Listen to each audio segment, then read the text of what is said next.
हमारे YouTube channel big one study point में आप सभी का स्वागत है। दोस्तों, आज मैं इस वीडियो सेशन में इतिहास का लेक्चर नंबर 6 लेकर के आया हूं और इस वीडियो में हम लोग इतिहास यानी मध्यकालीन इतिहास के गुलाम वंश के अंतिम टॉपिक को कवर करने वाले हैं और उसके बाद हम लोग उसके बाद दूसरे शासनकाल जिसको खिलजी वंश के नाम से जानते हैं उसकी भी शुरुआत करने वाले हैं। तो इस टॉपिक में हम लोग दो चीज कवर करने वाले हैं। पहला तो बलवन की शासनकाल और दूसरा खिजली वंश के संस्थापक। खिजली वंश के संस्थापक और उसका शासनकाल के बारे में हम लोग देखने वाले हैं। तो चलिए देखते हैं बलवंत के बारे में। सबसे पहले बलवंत के बारे में जानेंगे। तो बलवंत पिछले लेक्चर में हम लोग देखे थे बलवन के षड्यंत्र के बारे में। उसने क्या किया था कि एक षड्यंत्र के द्वारा वहां का जो शासक था नासिरुद्दीन महमूद को गद्दी पर बैठाया था और उस बलवन अपनी बेटी से उसको शादी करवाया था। और नासिरुद्दीन महमूद को क्या नाम से जानते थे? तो उसने अपना जीवन का निर्वाह किसके द्वारा करता था? तो टोपी सी करके अपना जीवन यापन करता था। ऐसा मुस्लिम दिल्ली सल्तनत का प्रथम शासक था जो ऐसा करता था। तो चलिए इसके बारे में आज जानते हैं कि बलवंत। तो बलवंत का शासनकाल 1266 ईस्वी से स्टार्ट होता है। 1266 ईस्वी से स्टार्ट होता है। इसका जो वास्तविक नाम था बहाउद्दीन। इसका वास्तविक नाम था बहाउद्दीन। लेकिन जब ये गद्दी पर बैठा था तो इसने अपना नाम बदलकर क्या गयासुद्दीन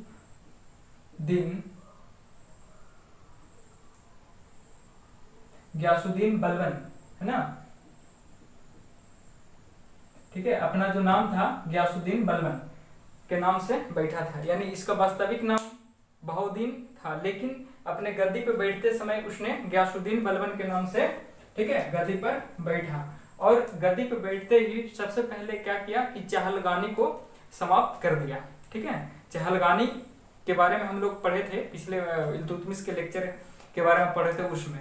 तो चहलगानी क्या था उसके बारे में थोड़ा सा देख लेते हैं। तो इल्तुतमिश क्या करता था कि अपने गुलामों को 40 सरदार के गुलामों को एक समूह बनाता था जिसको चहलगानी के नाम से जानते थे। उसको स्पेशल ट्रेनिंग दिया जाता था अपनी राज्य की राजतंत्र को सुरक्षा के मद्देनजर रखते हुए। तो चहलगानी क्या था हम लोग अच्छे से आप लोग समझ गए होंगे, उम्मीद है। उसके बाद क्या करता है कि चहलगानी को इसने समाप्त किया। सबसे पहले क्या किया, जब जैसे ही गद्दी पे बैठा था, सबसे पहले नहीं मतलब उसके शासनकाल में एक कार्य भी था जो चहलगानी को भी समाप्त किया। लेकिन आपको पता होना चाहिए कि बलवन खुद ही चहलगानी का क्या था, मेंबर था, सदस्य था। और ये उसके साथ साथ किसके, इल्तुतमिश का गुलाम भी था ना। यह क्या था, गुलाम था किसका, इल्तुतमिश का गुलाम भी था और चहलगानी का सदस्य भी था। उसके बाद क्या करता है कि लौह एवं रक्त की नीति अपनाता है। बलवन के द्वारा क्या होता है कि लौह एवं रक्त की नीति अपनाता है। ये प्रश्न पूछ लिया जाता है कि है ना, लौह एवं रक्त की नीति किसके द्वारा अपनाया गया था? तो बलवन के द्वारा ही अपनाया गया था। और इसका आगे भी यूज होता है, अगला शासक लोग करते हैं तो उसके बारे में हम लोग आगे पढ़ेंगे। और इसने लौह एवं रक्त की नीति अपनाया था क्यों? अपने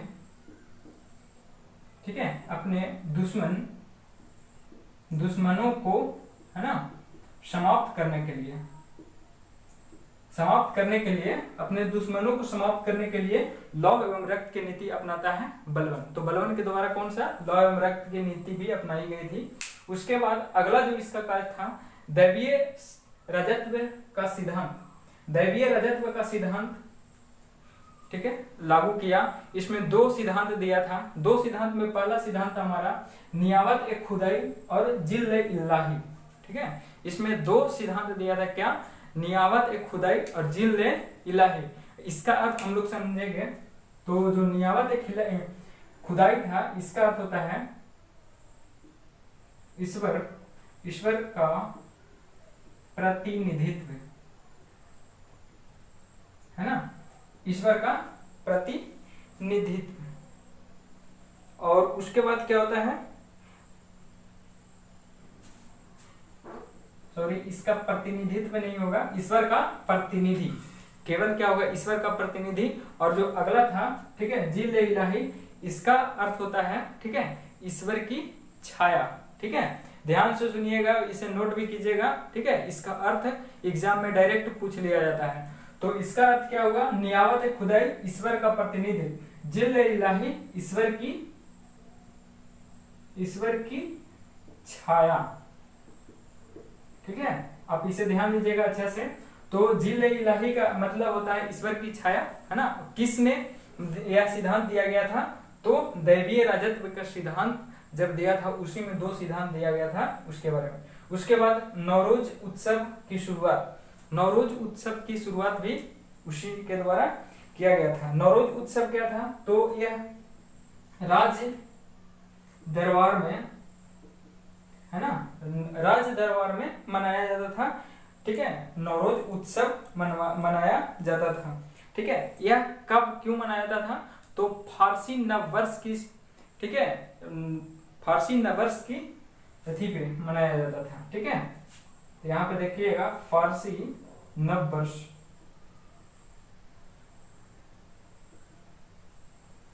ठीक है, फारसी नववर्ष की शुरुआत पर इसके द्वारा क्या किया जाता था, नवरोज पर्वत मनाया जाता था। ठीक है, पर्व मनाया जाता था, है ना, उत्सव मनाया जाता था। उसके बाद सिजदा और पैबोस की शुरुआत भी इसी के द्वारा किया गया था। सिजदा और पैबोस की भी शुरुआत किसके द्वारा, है ना, बलवान के द्वारा किया गया था। और यह जो था ना, ये जो सिजदा और पैबोस, यह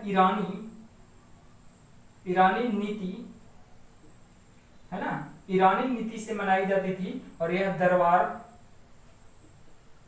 दरबार में मनाया जाता था। ठीक है, उसके बाद जो अंतिम होता है, यानी गुलाम वंश का अंतिम शासक था, वो था शमुद्दीन कैमुर्स। उसका नाम था गुलाम वंश का अंतिम शासक, गुलाम वंश का अंतिम शासक। ठीक है, कौन था, तो शमुद्दीन कैमुर्स। ये भी काफी महत्वपूर्ण है। ठीक है, उसके बाद अगला अमीर खुसरो और अमीर हसन। ये क्या थे, अमीर खुसरो और अमीर हसन, ये दरबारी कवि थे। ठीक है, फारसी दरबारी कवि थे, फारसी दरबारी कवि थे, है ना। किसके दरबार में रहते थे, तो बलबन के दरबार में रहते थे। ये भी इंपॉर्टेंट है ना। अब देखिए यहाँ इसका यहीं पे अंत हो जाता है, यानी गुलाम वंश था, इसका यहीं पे कहानी खत्म हो जाता है। अगला जो होता है हमारा टॉपिक खिजली वंश। खिजली वंश ये हमारा दूसरा नंबर का है। हम लोग जो पढ़ रहे थे अभी तक पहला नंबर का था, जो छोटा छोटा टॉपिक के, ठीक है, दोबारा पढ़ें। और उसके बाद आता है खिलजी वंश। खिलजी वंश का शासनकाल 1290 से 1320 ईस्वी तक रहता है। ठीक है, और इसका संस्थापक जलालुद्दीन फिरोज खिलजी के द्वारा किया जाता है। तो इसका, है ना, स्थापना फिरोज खिलजी के द्वारा किया जाता है। कब, तो 1290 ईस्वी में इसका स्थापना किया गया। उसके बाद जब इसका स्थापना हो जाता है, ठीक है, तो स्थापना करने के बाद यह जो अपना राजधानी था, अपना राजधानी किलोखरी को बनाता है। अपना राजधानी किलोखरी को, है ना, किलोखरी को बनाता है। अपना राजधानी कहाँ बनाता है, किलोखरी को। उसके बाद इसी के शासनकाल में मंगोल लोग कहाँ आए थे, भारत आए थे। भारत और दिल्ली के शासन, यानी इसी के शासन में दिल्ली में बसे थे। तो इसे हम लोग क्या कहते हैं, नवीन मुसलमान। इसे हम लोग नवीन मुसलमान के नाम से जानते हैं। किसे? तो मंगोल लोगों को किसके शासनकाल में? तो जलालुद्दीन फिरोज खिलजी के शासनकाल में मंगोल लोग यहाँ दिल्ली में आकर के बसे, जिसे हम लोग नवीन मुसलमान के नाम से जानते हैं। अब उसकी हत्या, इसके बारे में बता दें कि है ना, इसका दामाद, पहले के लोग क्या होता था, इतना लोग घटिया सोच के रहते थे, जो जिसको पसंद आ जाता था उसको उसी से शादी कर लिया जाता था। कहीं कहीं पे आज भी देखने को मिलता है ना। तो इसका जो भतीजा था और दामाद है ना, एक ही था, जो अपना बहन से ही शादी कर लिया था, और उसका नाम था क्या, आप लोग जानते ही होंगे, अलाउद्दीन खिलजी। ठीक है,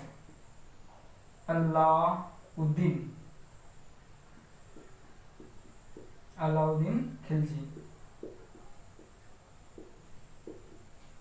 ठीक है, इसका क्या था, दामाद एवं भतीजा। इसका दामाद एवं भतीजा कौन था? अलाउद्दीन खिलजी। तो इसको धोखे से, किसे? जलालुद्दीन खिलजी को अलाउद्दीन खिलजी धोखे से कितना, 1296 ईस्वी में इसे क्या कर देता है, हत्या कर देता है ना। हत्या कर देता है कब? 1296 ईस्वी में अलाउद्दीन खिलजी इसे हत्या कर देता है। और इसे जो हत्या करता है उस जगह भी बहुत इंपॉर्टेंट है। ठीक है, तो जगह का उसका जो नाम था कड़ामानिकपुर, उसका जो जगह का नाम था कड़ामानिकपुर, और ये अभी वर्तमान में इलाहाबाद में पड़ता है। ठीक है,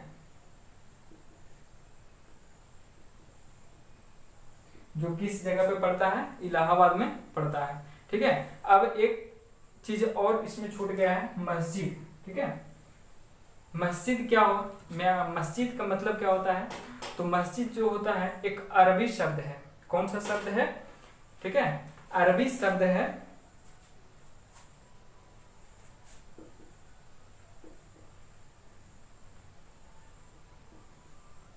अरबी शब्द है। ठीक है, और इसका जो अर्थ होता है, आप लोग नोट कीजिए कि मस्जिद का अर्थ है, नोट करना उतना जरूरी नहीं है। ठीक है, तो इसका मतलब, इसका अर्थ होता है कि मुस्लिम लोग है ना, यानी वैसा स्थान जहां मुसलमान लोग अल्लाह की क्या करते हैं, वंदना करते हैं। ठीक है, अल्लाह की वंदना करते हैं और अल्लाह की आराधना करते हैं, और आराधना में सजदा करते हैं। तो उसी जगह को हम लोग क्या कहते हैं, मस्जिद के नाम से जानते हैं। क्या करते हैं? आराधना, आराधना में सजदा। ये गाना है, सजदा तेरा करना सकूं। ठीक है, उसी तरह से क्या करते हैं, आराधना में सजदा करते हैं। यानी मस्जिद का अर्थ क्या होगा, सटीक वैसा जगह जहां मुसलमान लोग है ना, मुस्लिम समुदाय के लोग भगवान यानी अल्लाह की आराधना में सजदा करते हैं, उसी जगह को क्या कहते हैं, मस्जिद के नाम से जानते हैं। आप देखे होंगे जब मुस्लिम धर्म के लोग नमाज अदा करते हैं तो वो लोग हमेशा पश्चिम की ओर मुंडी को यानी पश्चिम डायरेक्शन की ओर घूम करके नमाज अदा करते हैं। इसका अर्थ क्या है, क्यों करते हैं? तो देखिए, उसका मतलब होता है कि कोई भी मुस्लिम समुदाय के लोग ठीक है नमाज अदा करता है तो उसका अर्थ मतलब होता है कि उसका जो डायरेक्शन होना चाहिए मुंह, ठीक है, वो मक्का मदीना की ओर होना चाहिए। तो हमारा जो भारत है, भारत से मक्का मदीना पश्चिम दिशा की ओर होता है, इसलिए मुसलमान लोग जब भी नमाज अदा करते हैं तो पश्चिम दिशा की ओर मुंडी करके डायरेक्शन में नमाज अदा करते हैं। ठीक है फ्रेंड, वीडियो कैसा लगा हो कमेंट बॉक्स में जरूर बताइएगा, और यदि वीडियो थोड़ा सा भी अगर हेल्पफुल लगा हो तो प्लीज़ इसे लाइक कर दीजिएगा, क्योंकि वीडियो बनाने में हालत ख़राब हो जाती है। तो ठीक है, आज के लिए इतना ही। और फिर मिलते हैं अगले वीडियो में। तब तक के लिए आप लोग मन लगा के पढ़ते रहिए। Thank you.